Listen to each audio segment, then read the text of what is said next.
ওই যে তার আমি একটু বলবো সাক্ষাৎকার শুনেছে। আসসালামু আলাইকুম ওয়া রাহমাতুল্লাহি ওয়া বারাকাতুহু। ওয়ালাইকুম আসসালাম ওয়া রাহমাতুল্লাহি ওয়া বারাকাতুহু। আঙ্কেল কেমন আছেন? আলহামদুলিল্লাহ। ও এই মসজিদ সম্পর্কে আপনার কাছে কিছু জিজ্ঞাসা করতাম ইনশাআল্লাহ। আচ্ছা ঠিক আছে ইনশাআল্লাহ। বলছিলাম আঙ্কেল যে এই অপরাজরামপুর মসজিদ তো উদ্বোধন হচ্ছে আজকে নাকি? আজকে উদ্বোধন হচ্ছে।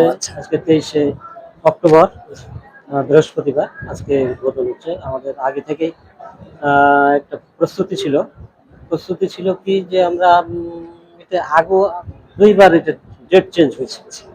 আমরা যেখানে মসজিদ অস্থায়ীভাবে নামাজ পড়ছি ওই জায়গাটায় আমাদের মুসল্লিদের সমস্যা হচ্ছে, বৃষ্টি পানি বিভিন্ন রকমের সমস্যার জন্য আমরা এক পর্যায়ে এই মসজিদে আসার জন্য চেষ্টা করছিলাম এবং ডেটও ঘোষণা করছিলাম 1 সেপ্টেম্বর বা ফার্স্ট উইকে, সেপ্টেম্বরের ফার্স্ট উইকে। কিন্তু পরবর্তীতে মসজিদ অনেক টাইলস ছিল না, আরো অনেক কিছু ছিল না, ওই অবস্থায় চাইছা কিছু লোক উদ্যোগী হয়ে বললো যে না টাইলসটা হয়ে যাক, তাহলে ইনশাল্লাহ আরো ভালো হবে। আমরা কমিটি বা আদার্স যারা মুসল্লি আছে তাদেরকে বুঝিয়ে বললাম, তারা বুঝলো যে না জিনিসটা ভালো হবে। তারপরে আমরা পদক্ষেপ নিলাম এবং আমরা স্থানীয় জনগণের কাছ থেকে আরো দূরের মানে লোকদের কাছ থেকে ভালো সাড়া পাওয়াতে আমরা এই জিনিসটা কমপ্লিট করতে পেরেছি। এই জন্য আলহামদুলিল্লাহ আল্লাহর কাছে কোটি কোটি শুকরিয়া আদায় করছি।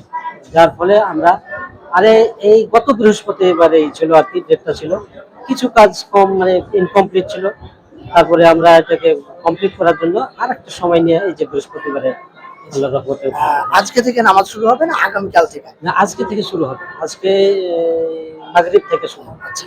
আর এখন তেলাওয়াত এবং আজান হাবনাত প্রতিযোগিতা হচ্ছে, এটার প্রতিযোগিতার পুরস্কারটা কখন দেওয়া হবে আঙ্কেল?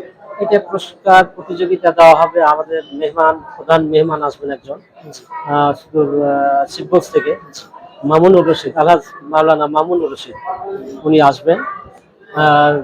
তোহাখানা সোনা মসজিদ, জি মামুনুর রশিদ, তোহাখানা মসজিদের প্রিন্সিপাল, উনি আসবেন। ওনার হাত দিয়ে আমরা এটা বিতরণ করবো ইনশাআল্লাহ। তো আপনার কেমন লাগতেছে এই যে প্রতিযোগিতা হচ্ছে, হামনাত একদিকে হাফিজের তেলাওয়াত, কেমন লাগছে? আসলে বলতে গেলে আলহামদুলিল্লাহ কোটি কোটি শুকরিয়া আদায় করছি আল্লাহ তাআলার কাছে যে আমরা এত দূর এগিয়ে এসেছি এবং মনের যে কল্পনা, এই কল্পনাকে ছাড়িয়ে গেছে, যার ফলে আমাকে খুবই ভালো লাগছে।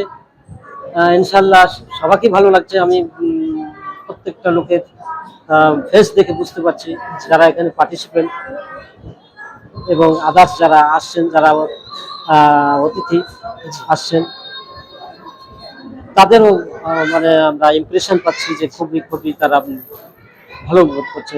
খুব আলহামদুলিল্লাহ খুব ভালো একটা মসজিদ তৈরি হয়েছে।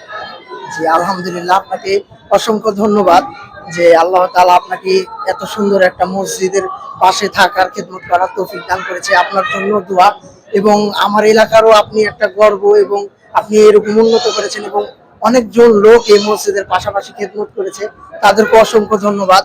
রবের নবী সাল্লাল্লাহু আলাইহি সাল্লাম বলছেন যে যদি কেউ, আল্লাহ তাআলা বলছেন যে যদি আমার জন্য কেউ একটা ঘর বানায় তাহলে আল্লাহ তাআলা তার জন্য জান্নাতে একটি ঘর বানায়। সুবহানাল্লাহ।